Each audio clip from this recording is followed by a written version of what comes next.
welcome everyone to our next Ringside chat. These have turned out to be kind of fun little things to be able to get us all together more than once or twice a year, and more importantly, we get to learn things. I do have a couple more that I've been thinking about doing, but if you have any suggestions of ones that you think would be great, feel free to contact me and we'll try to get them in. One of the ones that I do want to do is some legal aspects. Maybe, what happens to your dog if something happens to you? How do you take care of them? Things like that. And then John and Peggy Shaw, I believe, will speak to us at some point. And then we want to do one on DNA and, have several different people talking about a variety of the tests that we are now able to do and what some of those results mean to us. But we're so excited today because we're going to be talking about the hunting performance test. This is something that Mandy and several other people came to me, oh gosh, a couple years ago now, I think, and said, we're going to be at Aldie. This is something that other clubs do. Why the heck don't we do it?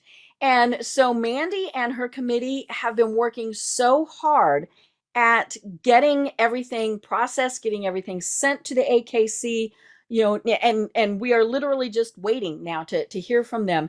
But it's such fun, and it really is going to be so cool to debut this event in Aldie. It's not there is not a more perfect place to be debuting a hunting performance event than at Aldie. And so I really wanted Mandy to present to us today and talk to us about what this is going to entail, because it really is the first one, so we're not quite sure what to expect. So with that, Mandy, take it away. All right, thank you, Deb. So I'm going to kind of throw some information at you guys. I'm going to talk about some general hunting things with beagles.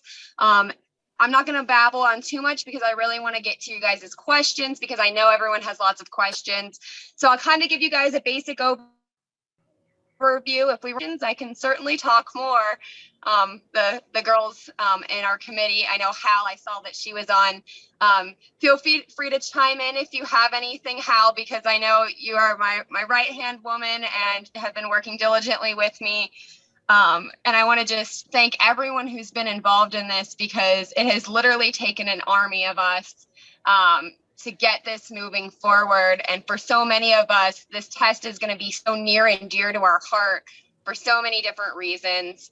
I can honestly say I won't drone on too much about myself, but I was 6 years old and I was hunting over my beagles with my mom. So for me to get back to, what the breed was made for, and to try to help people be introduced into hunting, or at least teaching their beagles basic instinct, it's so exciting for me. As much as I love a beautiful dog, I love to see a dog work. So, initially our thought was,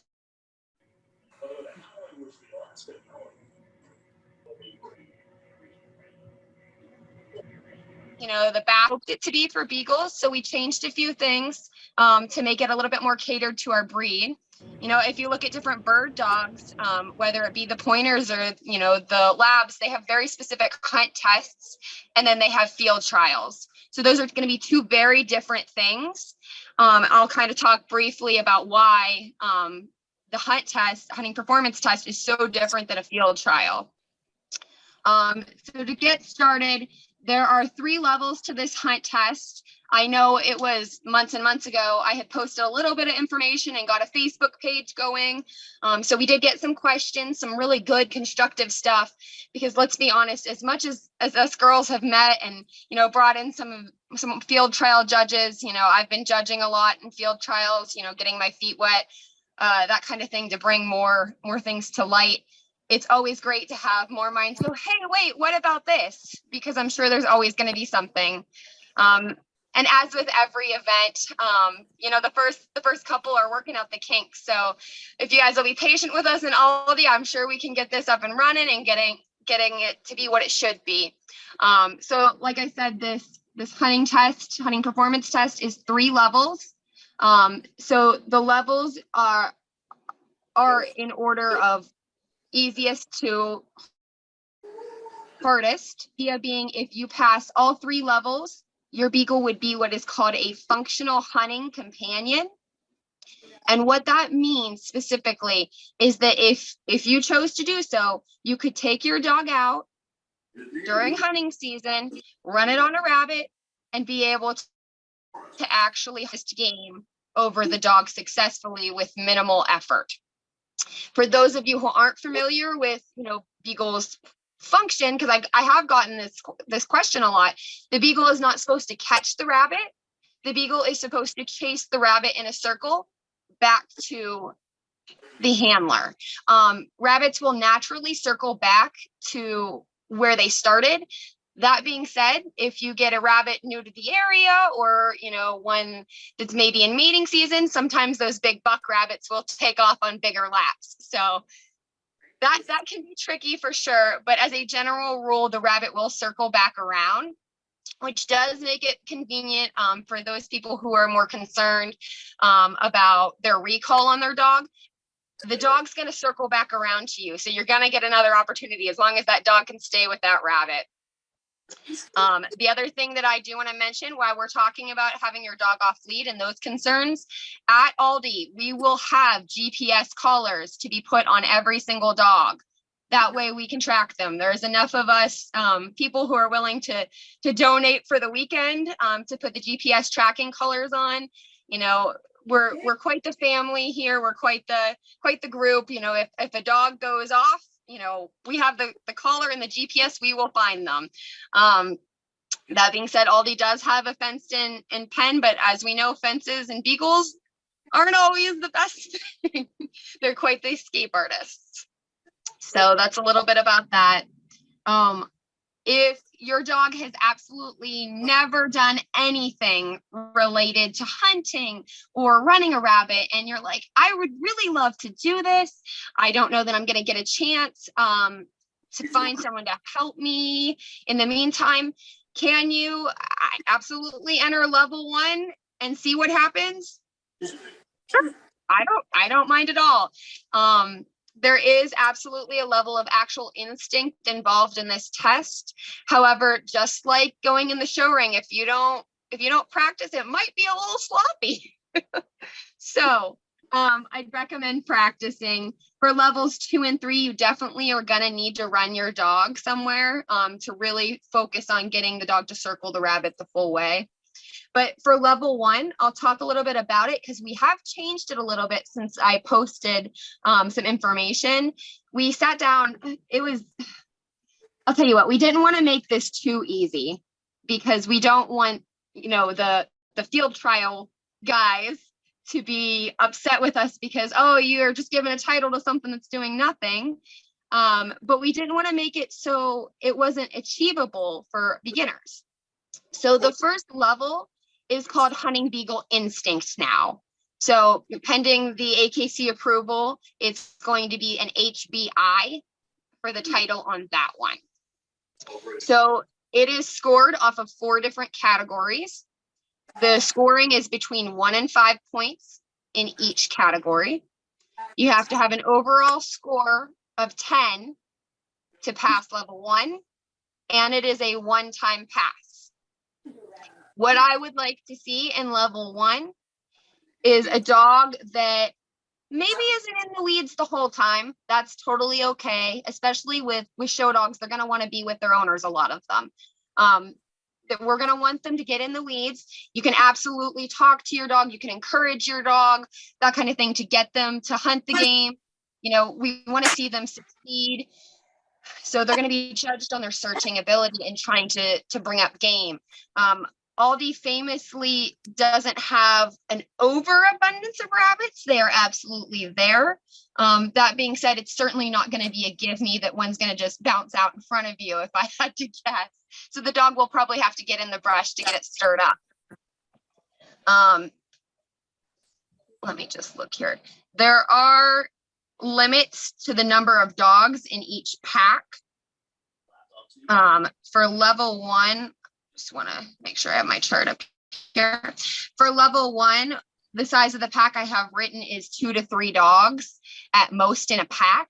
If you have 3 dogs of your own and you want them to be in the pack together, on your entry form, you are going to be able to say, I have 3 dogs, or I have 2 dogs that I want to run together, or I want to run with Susie's dogs, or, you know, whatever you want to do. We can't guarantee if you're by yourself that, you know, you're not going to get thrown in with other people. But if you have a request, we will do our absolute best to work with you. So that's kind of the beginning of level 1. You're going to get your dog in the weeds. You're going to get them searching.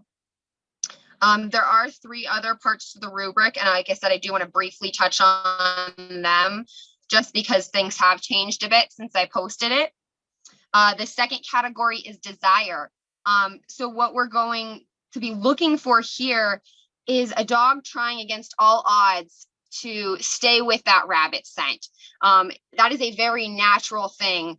I can honestly say I have a showbred dog in my house right now that is not my breeding, that has shown an overwhelming amount of natural desire. And I know she's nothing that I've had contacts with, so I can say I don't know that it would be in her line, but she wants that rabbit. You can just see it. Those judges are going to be able to tell that. So that's the second scoring in level 1.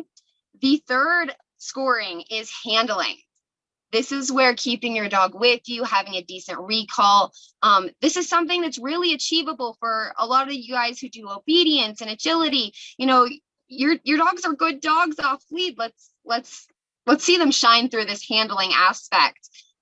Because certainly letting your dog off lead, it isn't for the faint of heart. We all know that, but we're going to do our best to work with you guys. And we wanted to make sure we highlighted the handling aspect in this. So if your dog takes off and ends up coming back, you know, in a reasonable amount of time, you know, there will be leeway. Your dog does not have to be perfect to be able to pass level 1. We do understand this is a very basic thing. The fourth category for level 1 is scent indication. We spoke with a lot of field trial judges to come up with this fourth category. At one point, we really wanted the dog to bark on the line and take off on the line, and we were very particular. We decided for level 1, all your dog has to do is get in the weeds, look for the rabbit. You have decent control. The dog wants to do it, and it has to show an indication that it recognizes rabbit scent. If that's a happy tail, if that's squeaking, if that's barking, judges who have done this, who have started their own dogs, will know the difference between a dog that's just excited or a dog that's chasing the other dogs around versus a dog that is actually getting scent and noticing that this is an actual scent it should be on. So realistically, your dog could open up for the first time at Aldie on level 1 and pass this test. It is doable for dogs that have natural instinct. It's not going to hurt to try, guys. So that's my spiel about level 1. Level 2 and 3 have the same scoring rubric, so I won't take as long to go through that. Level 2 and 3 are both scored with 1 and 5, or between 1 and 5 points. Level 2, basically, if the dog can circle a rabbit respectively, not perfect, it doesn't have to be pretty, the dog's going to pass level 2. And I say this wholeheartedly, dogs of a young age can pass this. I have a 14-week-old puppy that did a full circle on a rabbit who is dual purpose bred. That is the earliest I've ever seen one go, mind you, but your dogs can do this. So with level 2, it is going to be 2 to 3 dogs in a pack with 5 different categories. You have to score 14 points to pass level 2, and you have to have at least 2 points in each category. So if your dog, you know, for example, you know, doesn't open up at all or something like that, you know, and get to 0, it won't pass level 2 unless it gets that minimum with the 14 points. Let me see here. Level 3, well, I guess level 2 is called Hunting Beagle Novice now, HBN, because it is very much a novice level. You're past the instinct. you're more to like actually working with your dog. Level 3 is going to be for those people that, you know, do get a chance to really run their dogs and can do this on a semi-regular basis. I'll be honest, I haven't ran mine in weeks. I mean, as exhausted as Meg looks, she has not been on a rabbit in a month or so. So it's going to be a 2-part pass for level 3 because we want to make sure we have a really rounded dog. So to pass level 3, you have to pass a solo or brace run, meaning either by themselves entirely or paired with one other dog. Again, you can same thing request to be with another specific dog. With that, we wanted to make it a little bit easier score-wise because the dogs are really being focused on to do majority of the work. We lowered the score a little bit. So you only have to get 13 points for your solo or brace, but you have to have at least 3 points in each category. The other part of passing level 3 is going to be your pack test. So there's going to be 3 to 6 dogs in this test at a time with 5 different categories. For the solo brace, there is only 4 categories because it's really hard to judge on pack work when you're the only dog. So we cut out pack work a little bit there. With level 3, we are planning on shooting a blank pistol over the dogs to make sure they aren't gun shy. That being said, the gun is not fired very closely to the dogs. And again, it is a blank. To pass the pack portion, you need 17 points with a minimum of 3 in each category. So if you pass both the solo and brace and the pack, which can be done in the same day, absolutely. This whole thing, if you wanted to go 1, 2, 3 through the whole day, have at her. You know, I'm all for it. I'd love to see at least one dog, I say hopefully, pass all 3 of them. I know a bunch of us, I know Hal and I've and probably Jan and a bunch of us are planning on bringing dogs that are more than capable of doing this. So we'll see how that goes. So level 1 is going to be HBI, Hunting Beagle Instinct. Level 2 is going to be HBN, Hunting Beagle Novice. And then if you are so lucky to pass level 3, it will be HBA, Hunting Beagle Advanced.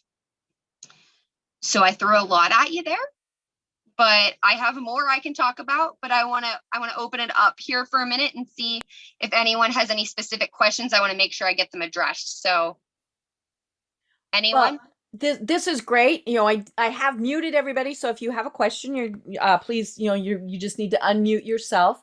I'm going to jump in with a couple things real quick. Let's see. I've got somebody in the waiting room. Let me bring them in. The plan right now is on Saturday, which would be September 24th. That's our practice day. No. And nope. Okay. Because the show chair didn't know the schedule changed. So No, Saturday and Sunday we were going to test because Sunday is going to be a high volume with a lot of the show people coming in. So we're going to try to do some performance testing on Saturday. Okay.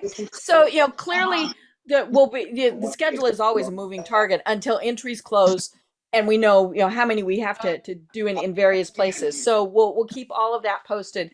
One of my questions, Mandy, was how will people enter, and do we have any idea on how much it is per run? Yeah, so kind of cool. I know. Hal, do you remember, if you're still on here, what we decided charge-wise? Yeah, since we haven't applied to do it through the AKC yet, I don't have, you know, any of that paperwork. So I think we were talking like $40-ish for one, and then if you enter multiple, we might have a discount, kind of like Agility does. Okay. Just because it's more than 2 minutes in a ring. It requires a lot of the judges' time, and it's also our first one, so we need to make sure that we that we can get things done correctly. So I think that's $40 was the range we were looking at, and then if you all enter multiple, we might do a discount. I think, is that right, Mandy? Yeah, that sounded right. So can they enter in advance and then enter day of? Yeah, so we were going to keep entries open, pending time slots. I Okay. think we had talked about taking so many pre-entries. We were planning on having the days sectioned out to morning and afternoon runs. So if you do a pre-entry and you say, okay, I would prefer to have a Saturday afternoon, we will take so many pre-entries for Saturday afternoon, for Sunday afternoon. We do want to try to keep some slots available for essentially walk-ins for Sunday afternoon, since so many show people will be showing up late. We want to try to be as accommodating as possible. So if you can get there for Saturday, you pretty much be more likely to have pick of the day. But we plan to do a pre-entry system until full. Certainly, we haven't worked out all the kinks with it. But if we take so many pre-entries and we're full, we will take the entries day of, pending time. I know with agility, it's going to be tricky trying to set your runs, that kind of thing with the obedience and agility. So we're going to do our best that if you come in the morning, you're like, hey, I do want to enter, but I have this, and this run, we will try to be as accommodating as possible in, since it's 2 different sites trying to get you guys to get your run in. Most field trials have a tendency to do, they close the morning of. I think we're going to probably keep it pretty open, just to make sure that we can accommodate those. That being said, looks like we have a question. Are whistles allowed for the recall? Absolutely. Yeah, I don't mind that at all. So yeah. About the agility, so because it does conflict with agility and there are 2 different sites, and it is, I know it's a big concern, and I saw at least a couple of agility people on here. We haven't solidified the schedule yet, so if you agility people have ideas for how we could make it better for you guys to manage. In particular, we were thinking on the agility form of having a box that you can check saying that you're entered in agility also. And no, we have to use the standard agility form, so I don't think we can add to it. Oh, no, not saying the agility entry on it, just a checkbox, kind of like checking national owner handler, right? Just have a checkbox saying, yes, my dogs are also, or really the handler, I have an agility potential conflict, and that way we will know when we're taking your entry that we need to kind of give you priority when you get there, and that you may or may not be able to actually make your designated time, and just so that we know, so that we can try to work with conflicts. But if agility people have input on ways that they think that we can better manage that, then we are open to input. Well, and that needs to come to me because I manage the overall schedule. So so I need to know those things. The other thing is we are going to try, we've done this at the last couple nationals and it worked really well, is a text messaging system. And so we're hoping to be able to use that to be able to communicate with people, to say, okay, we're ready to start this, we're ready to start that. Obviously, it gets very complicated since we're in multiple locations, and we don't always have real good text in Aldie. Texts tend to work better than anything else, though. So hopefully that will work. But we're going to try our hardest to accommodate everybody, and we do ask that everybody is patient with this, because it's just not only is it the first year, we just have the constraints of being in separate locations, technology issues, all sorts of things. Let's see, Mike, there's a couple more questions in the chat. Have you seen those, Mandy? I saw a couple there. I know Hal just addressed the question about having dogs stay with the pack. Is that what it said? It went away. So let's see. We've got one that says that she wants to do it, but her dogs have no recall once the leash is off. Got to work on that. Yes, definitely work on that. As a trainer, I'm happy to give you any tips to get you started if you want to private message me as far as that goes. And that's one of the reasons we want to put these tracking colors on these dogs. That way, if your recall does fail, because let's be honest, what's more exciting than being loose on a rabbit for a beagle? That's hard to get back. The old hunting guys will tell you, if your dog can recall on a rabbit, it isn't a real good dog. So Yeah, So, they're supposed to be going after the rabbit. right. So we will have those collars on. Practice as much as you can, even if it's on a long lead. As far as that goes, there will do what we can. We certainly aren't going to let a dog get lost with this. Right. There's enough people, and with the collar, I have the utmost confidence. I know how scary it is. I've had horrible things happen as far as that goes. We all have, but you can have that, as we know, just by opening the door and they get loose. So, Yeah. practice makes perfect. You'll be surprised how much they want to stay with the barking dogs, like Hal says. One of the big things when I've done rescue work is I've taken another dog out to catch the dog. So if you have dogs going, they're going to want to stay with those dogs because it's exciting. Right. There was a question right there about value with having a rabbit training pen. I have 2 tame rabbits that are San Juans are the closest tame rabbits scent wise to a wild rabbit. So I have 2 San Juan crosses that I start with my puppies at 7 weeks of age and let them like chase the bunnies around, that kind of thing. There's absolutely value to a starting pen. I love starting pens. If anyone's local and wants to introduce their dog to a rabbit, we'll put my rabbit in a safe pen and let your dog smell it. So, Mike, you had a couple questions. Do you want to just ask them? One question I had was, Deb, you alluded to it. Is there a plan for a practice day? Mandy, I'll let you guys. Yeah, so I wanted to check with Deb. That was one thing. I apologize, Deb, that I do need to talk with you about. I will be there Friday. As far as that goes, I don't have a problem. I don't know if it's conflicting with anything on site. We can't actually use anything really until Saturday. So Okay. because Okay. we've got other things coming. We've got equipment coming in. We've got all sorts of things. Oh my God, my tongue when she pulled her out. Gotcha. So yeah, it'll just be Saturday and Sunday testing. The hunting beagle instinct level is very basic. So sincerely, it is basically a practice in a sense. The dog won't be down for more than a half an hour for the first level because it is so simple. Yeah, the question is on tracking collars. Do you have recommendations for them? Have you got good experience with particular ones you might recommend? Yeah, so the Garmin, Meg. The Garmin collars are my favorite. Yeah. Meg's giving her opinion. Also, I think me and Mandy both have Garmin Alpha, and with Garmin Alpha, you can have, so me and Mandy can hook our collars up so that each of our trackers will be able to see all of the dogs. So because that's what me and Mandy are bringing, if you also have a Garmin Alpha, you can sync your pack with our tracking devices. And that way everybody will be able to see the same dogs. Whereas if you go with another brand, of course, you can still use it, but we won't be able to see if they're with our dogs, if that makes sense. Thank you. Ellen, you had kind of a follow-up question. Do you want to just take yourself off mute, or do you want me to ask? I can ask it. So Ellen had asked about the training, but she says, what about training with a rabbit pelt? Is that something?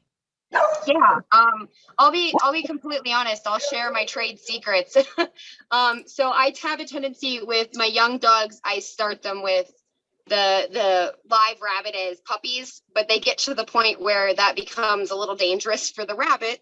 And I certainly do not want to cause any harm to my rabbits. They adore me.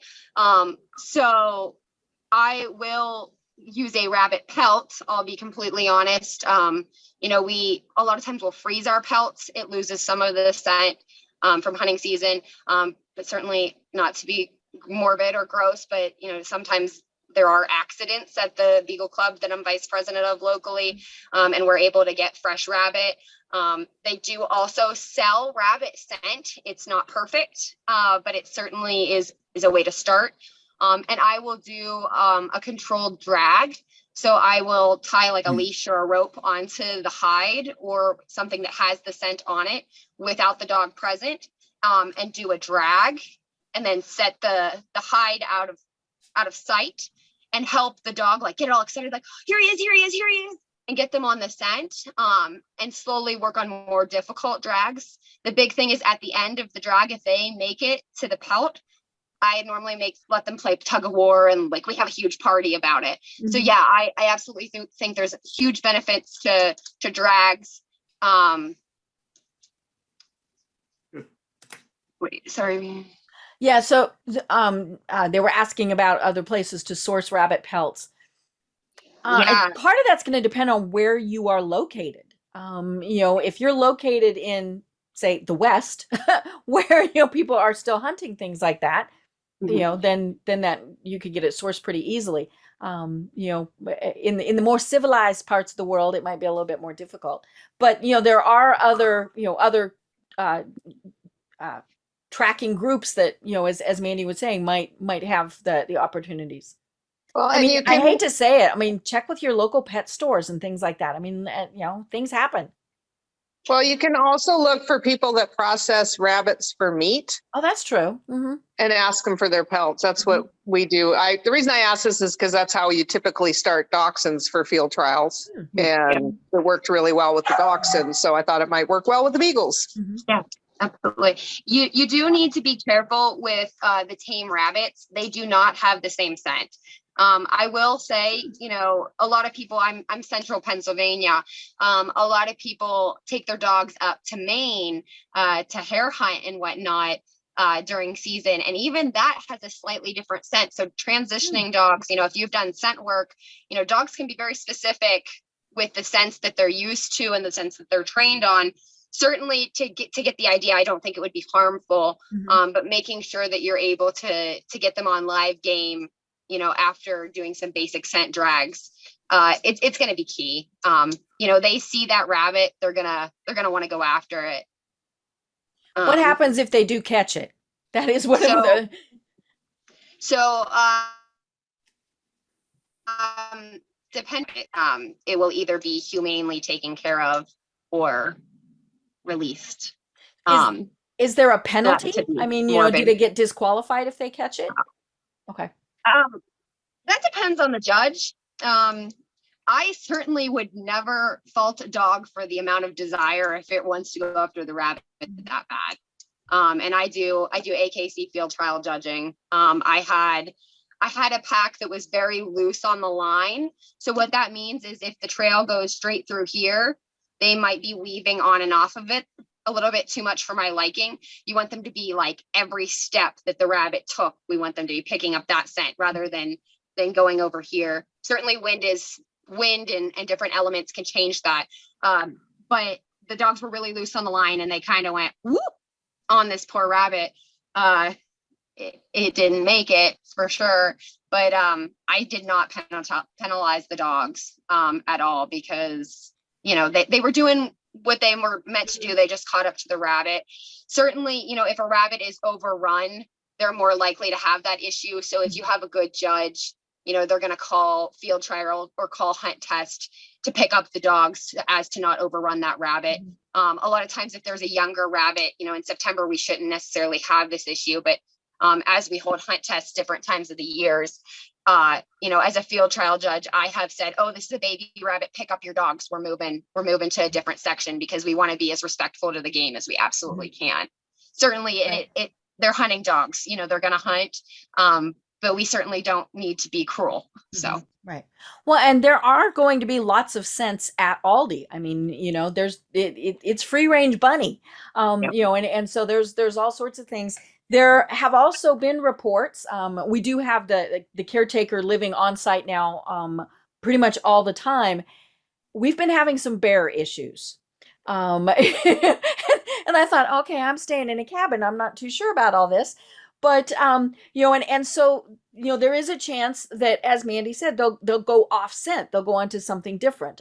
So that's a big part of kind of that pre-training, I'm assuming, being able to get them back, being able to keep them under control. And I would think that, any self-respecting bear is going to go, no. Well. I can honestly say I've had dogs. The biggest thing off game that my beagles seem to want to run is fox, and I have a horrible fox problem in my area. But I've had dogs run on turkey. the dreaded running on a deer is the hardest and the worst thing to deal with. But Well, and we did have a fox when I was there for the board meeting in April. We also had a trial going on, and there was a fox that went meandering through, and that caused all sorts of activity. oh yeah, I have to guess that the absolutely worst wild game would be skunk. Skunk, yeah, ooh. You mentioned the fox. Don't they regularly fox hunt in that part of Virginia anyway? So there's got to be fox. I'm sure there are fox Yeah, there. I mean, I would, yeah, because I think over in Middleburg, they do that. So I wanted to show you, we did these, Mandy and I were really wanting to do something really fun for people who do this as the very first time. Now, you don't get this for every run you do. It's, because we didn't order, bunches of them, but they are these challenge coins. And so, it says, let me see if I can actually hold it where you can read what it says. So it is the NBC logo, and then it says, that it is the inaugural. So, if you enter, you get one of these, and it's, it's a hard challenge coin. So this is going to be something fun that we got for everybody who's participating. I have another question for Mandy. Yeah. So is the Beagle hunt test modeled after another specific breed? In other words, is it possible to observe another breed's hunt test? Yeah, we used a lot of the Basset hound hunt test because the Beagles are actually we're allowed to compete in the Basset hunt test. That being said, Bassets, I mean, they hunt very, very similarly, just as the Dachshunds, but it is a different beast. So, they're going to be slower, more monotonous. There are different styles as you get really in depth into running Beagles. There's different styles and speeds. We tried to be very accommodating with this test. There are brace dogs that they take a step, bark, take a step, bark. I would be absolutely shocked if I found a showbred dog that was anything like that. Typically, your showbred dogs are your really fast dogs. Mm-hmm. They're a little bit loose on the line more commonly because they overrun a little bit too much. But they're more consistent with like an SPO type of dog. So if you are able to even go to a Beagle field trial to see dogs run, it would be worth doing that as well. Because you'd see more style specific of what you're probably going to do with your own dogs. So, they're going to be quicker. But yeah, certainly you could go to a Basset or a Dachshund test and kind of get the gist of it. We really took parts of the field trial manual and made it specific to the dog because, field trials are judged against each other. It's, like going in for winner's bitch, you're against the other classes. That's a field trial. We break it down to different packs and then go to winner's pack. With the hunt test, it's specific to the individual dog. So we took the basics of field trials. We took some from the PBGBs. We took some from the Bassets. And kind of combined it with the specific field trial manual for Beagles to be very breed specific. We had talked about letting other breeds in, but for now we wanted to keep it simple. So, but yeah, you could absolutely go to another hunt test. I would personally recommend going to a field trial and observing there for your most accurate. Thank you. Yeah. And what's going to be so cool about this is seeing the dogs do what the dogs were bred to do. To me, that is just what is so cool about this. We do try and have, hunt trial demonstrations when we're there. I'm not sure we're going to be able to do it this year. Our schedule is just so full, but to be able to see what the dogs really are supposed to be doing, to me, that is the best part about this. I do want to mention too, Deb, not to interrupt you, but if you don't have a dog that is appropriate in your feelings to run and you want to watch at field trials and at this hunt test, there's what's called a gallery that a lot of times will go with the pack to see them run.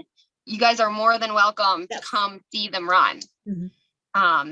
We just ask, and it's the judge and the marshal's discretion that the gallery stays back as to not walk over the scent line or to interfere with moving the rabbit once Right. it's started. But they'll be very instructional to you guys as far as that goes, to keep you where you need to be. But you know, there's going to be some of us that we have our beagles ready on hand that to fill space, you know, if no one's running right now, or if there's a gap.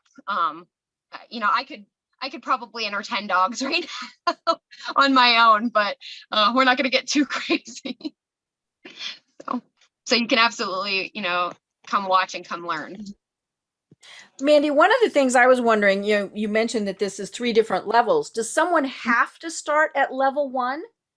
Or if they think that they okay, so if they've never done it before, so they do have to go consecutively. Okay. Yes. And you can do all, like I said, you can do all 3 tests, you know, in a day, in a weekend, you know, whatever we can accommodate with schedule wise. Like I said, we will have dogs on site that are more than capable of going through all the levels. So we will be able to accommodate to fill the packs up if needed to test dogs. You know, even if Hal and I entered our dogs and let's say we passed all 3 levels by some miracle with a couple dogs, we would have these dogs that have passed ready to go to fill in for spots for packs to pass other dogs to make sure we had the appropriate number of dogs. And as we go forward with testing, at club's discretion, we're going to require having filler dogs to make sure that we can accommodate pack sizes. So no matter where we're at, we could have all 3 levels, you know, because if one person comes in and they want to do the pack portion of level 3, we want to make sure they're able to do this because this test isn't going to happen every weekend. Perfect. So, but we don't want to end up having someone say, oh, my dog, you know, like here I am like, oh, I have a field dog that trials, it can pass level 3 and doesn't get past level 2. So we want to make sure, you know, level 1's not a hard ask. It's going to be really quick. You put your dog down, it goes in the weed and starts barking. You can pretty much pick it back up if it's on scent. And the judge will be, you know, we're picking judges that are very nice field trial guys. They're very knowledgeable. They're very willing to work with you, ask questions. Obviously, if they're in the middle of judging your dog, maybe wait until they pick up the dogs, that kind of thing. But, you know, we're here to help you guys learn. And we want to get as many people interested, you know, because if you love beagles, you know, you have to at the very least appreciate this is what they are made for. It's in their DNA. Yep. Can you enter more than, you know, you mentioned you could do 1, 2, and 3 at the same time.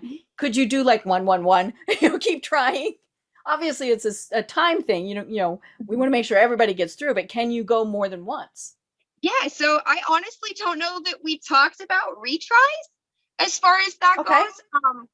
I personally don't see why not if time allows. Only if, you know, you're not taking up somebody else's first time. Exactly. Yeah. I'd say if we have the time and no one's here and you're like, hey, we want to try again. All right, bring the dog out. Let's do it. I'm not gonna, you know, but certainly if everyone hasn't done level 1 yet, we're gonna probably say, hey, like, we'll let you know. But yeah, so. Are the cottontails on the East Coast really the same as cottontails on the West Coast? Yeah. So, like I said, definitely there is a little bit of difference in scent when you go to different areas. I spoke briefly about some of the fellows that I'm friends with go up to Maine to hunt over the hare. They're a little bit different, but similar, you know, enough. I'm guessing it's because they have a different diet. Yeah, I mean, certainly. Yeah. And that's why a lot of guys will say, you know, their dog will run a cottontail, but if you get like the San Juans that I said I have that are domesticated, they do have a slightly different scent. So no, it's not a perfect science as far as that goes. I'm really interested, you know, pending everything that goes on our national in Texas. I would love to see this hunt test down there. But it's gonna be different. I'm not even sure how my dogs will do, but the theory is if it's similar in scent, you know, they'll pick it up. It might be a little bit of trial and error as far as that goes, but I know people that travel all across the country and hunt rabbits and do fine with their dogs. I'm just a little concerned because we basically have cottontails in every front yard in my neighborhood. So they're so used to the scent that they almost ignore them most of the time, but they've chased domesticated rabbits that got dumped on campus like crazy, and they've chased snowshoe hares like crazy. So I don't know what they'll do with just cottontails. Right. Yeah. And I mean, certainly it would be worth if you saw a cottontail. It might make your life more of a headache. I'm not going to lie to you, but it might be worthwhile if you see the cottontail to reward, excitable behavior on that to try to help transition and ensure that they would be reactive to the cottontails. They're reactive if they're moving most of the time, but once in a while they just ignore them. I haven't figured out what makes them attractive some days and not so much other days. They're just so ever present. I mean, I've had them living in my front yard. I do want to touch base on this since it came up briefly there. So there is going to be a difference between a sight chase and a scent chase for level 1. If your dog gets excited and is barking because they see the rabbit, that is not the same to me as actually getting scent. I have a tendency to believe the judge will pass you if your dog gets excited on a rabbit at all in level 1, but I can't certainly speak for them. I'd like to see them at least half-heartedly put their nose to the ground to identify the actual scent. A lot of times when your dog first sees a rabbit, and they're like, "Ooh, that's the thing. That's the thing that I'm supposed to chase." They'll get that happy tail and even that squeaky, excited, like waggly bark. But as soon as they lose the rabbit, they will at least half-heartedly put their nose down. So that's something to think about. The other thing is a lot of beagles will bark on other dogs. That is not appropriate game. If your dog goes to pack up and is simply barking on the other dog, the judge should be able to identify the difference between the dog is trying to get scent and the dog is barking on another dog. I will totally out one of my show boys. He chases a fine rabbit. It's not a pretty thing. But he really wants to bark on other dogs when he loses the rabbit. So, Tattling on them. Yes, they babble. So if your dog ends up being very disruptive to the pack, the judge will have the discretion to say, okay, we've given you a fair chance, but you're really leading us off because the dog is barking on another dog repeatedly. It's making it hard for others to be able to test. We're going to try to be as helpful and respectful and try to set these dogs up here. But, if they're leading the pack over here because it's barking on Fred's dog, we may have to kind of reset. So. I do want to remind everybody, and this can be something I'm reminding people of multiple times, people and dogs, be very cognizant of the fact that there are ticks. So, treat your dogs in advance. For the people, be aware of that.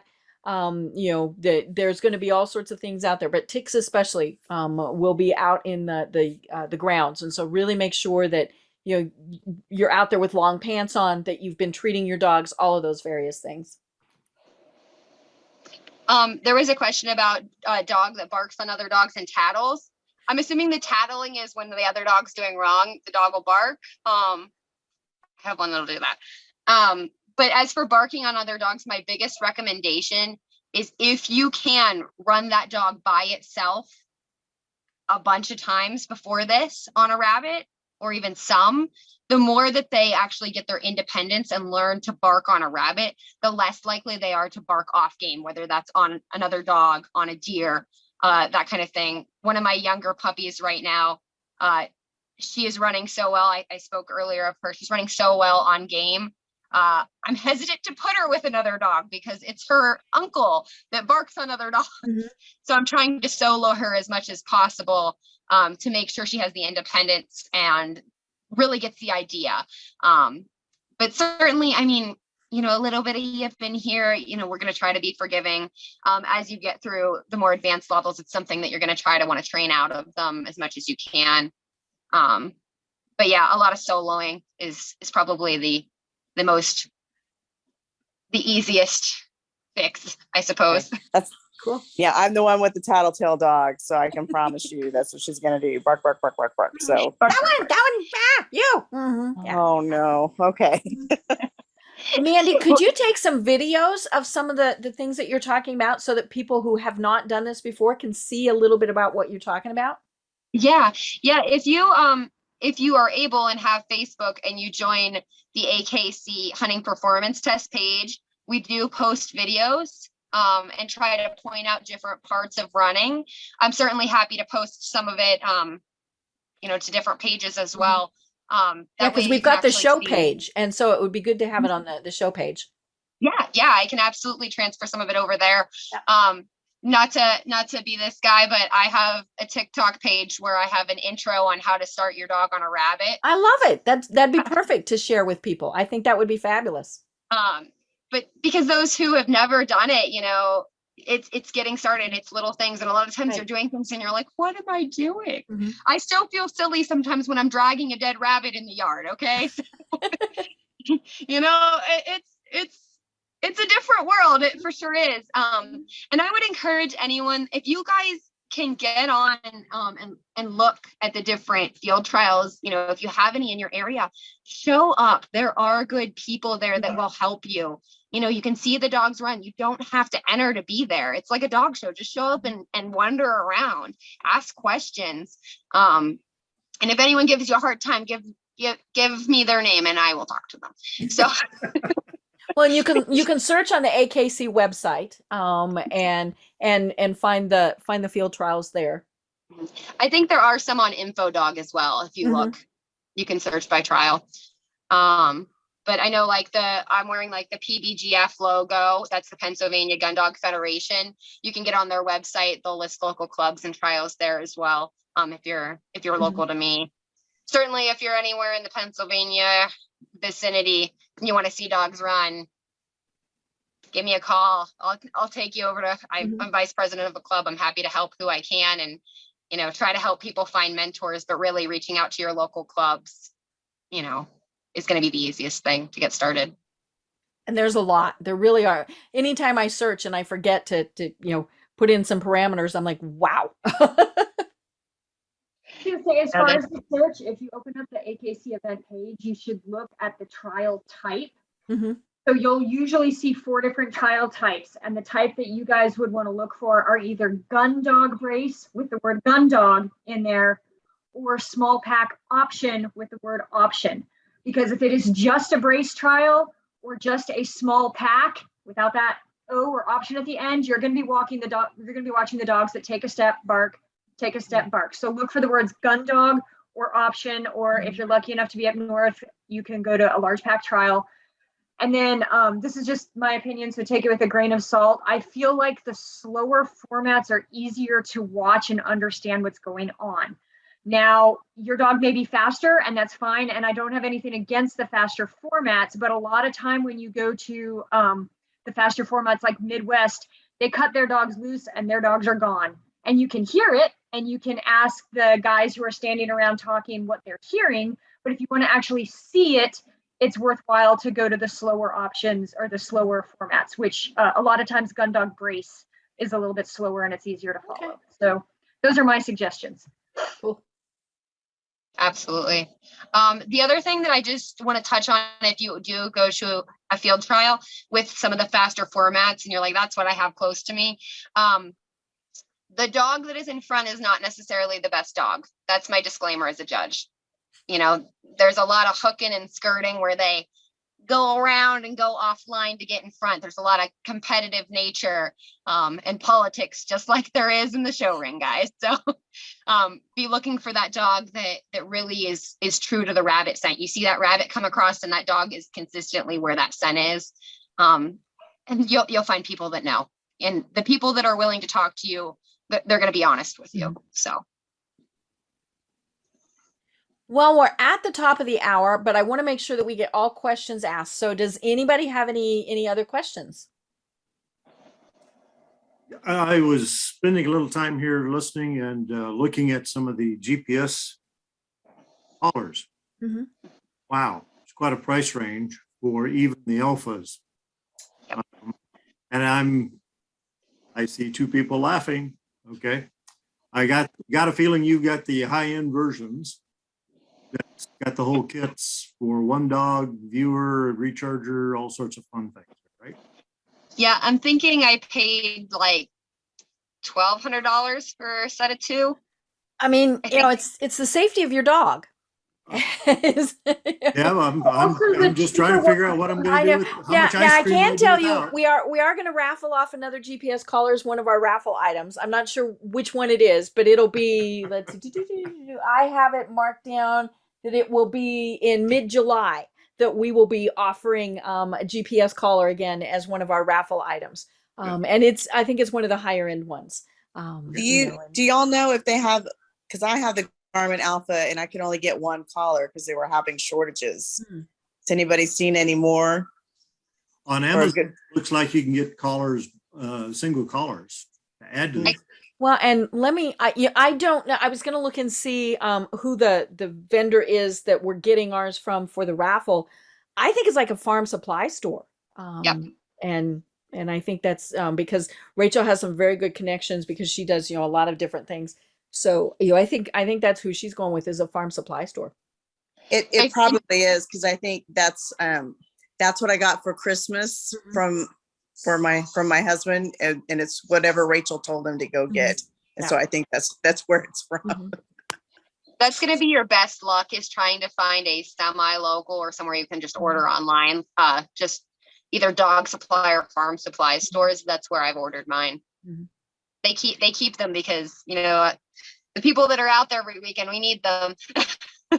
Well, and I even though I don't do this, I do think that we need to watch and not go with somebody getting just whatever the cheapest is. I had a friend tell me the other day that they got one of the ones that was basically the Apple tracking collar, and I thought that's probably great in your neighborhood, but I'm not sure if going off in the woods, which is where we'll be, is something that we want to and so it was fine for him because he was it's what if his dog gets loose in his neighborhood, and so he'll have an Apple tracking collar on it.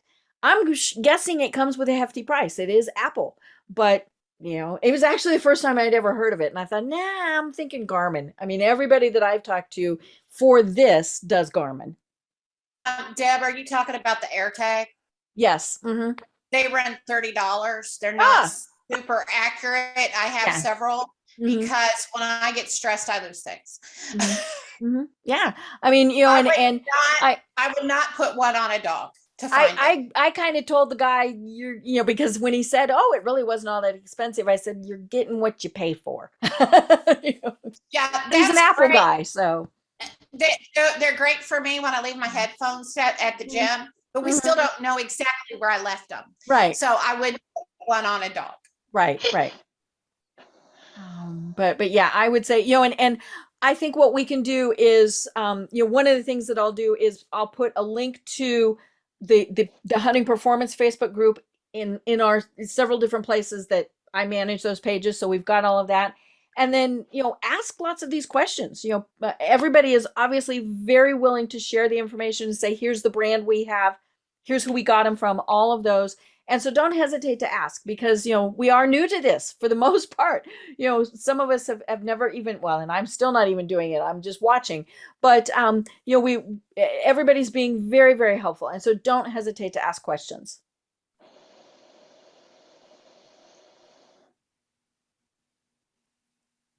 Any other questions? Anybody? Going once? Going twice? Well, Mandy, thank you so much. I know, just putting the paperwork together to get to the AKC, you and your committee have just done a phenomenal job, because the AKC was, it's not like this is something they get every day. So, they were, and we're not even exactly sure how to follow up with them, all of these various things. So, that has been, a challenge, but we really do encourage everybody, because like I said, we can't launch this at a better place than at Aldie. And so I think this is just going to be so much fun. And, I think everybody is just going to think this is fabulous. And Mandy, you and your committee have just done a great job with this. And I wanted to really make sure that we thank you. I am putting a link in the chat We do have an option if you are interested in just helping us kind of offset some of the costs. We do have a specific option to donate just for the hunting performance test. So if you want to help us out, that would be great. You know, we are doing a lot of fundraising, so this is, you know, it's not like we're hurting for anything. We're going to be okay with everything. But, you know, sometimes people want to be very specific with where they give their money. So, you know, we do have that option. Anybody else? Huge thank yous for all the effort, everybody. Thank you. Yeah, I do want to just say one last time, my committee members and so many different field trial judges and people that have ran their dogs. This has been years in the making. I think it was something like 4 or 5 years ago, I put a post on our dual purpose page like, do you think we should do a hunt test? And people took off with it. There was a lot of different opinions. It certainly has been a bumpy road. But the overwhelming amount of support, you know, show up and run your dogs, guys. That's, you know, let's support this. Let's make this something that we can do to really improve the overall quality of our breed, because we couldn't do it without you guys. And thanks again to all my committee members. Deb, thank you so much for helping with everything. I know it's not the easiest to try to take care of multiple situations at once, and I'm certainly a squeaky wheel on the agenda. It works great. You know, it's teamwork is definitely how we're getting this done. Yeah, for sure. Well, thank you all. You know, as we mentioned, I will format this. We'll get it posted on YouTube. We'll be having some other Ringside chats in the future. I hope to see everybody at Aldie. You know, it is one of those sites that I tell people, if you are a Beagle person and you have not been to Aldie, you are missing out, because it truly is a unique place in good and bad ways. But it is, you know, it is absolutely wonderful, and we've got so many great things that are going to be happening while we're there. You know, and so I encourage everybody to try and make it this year.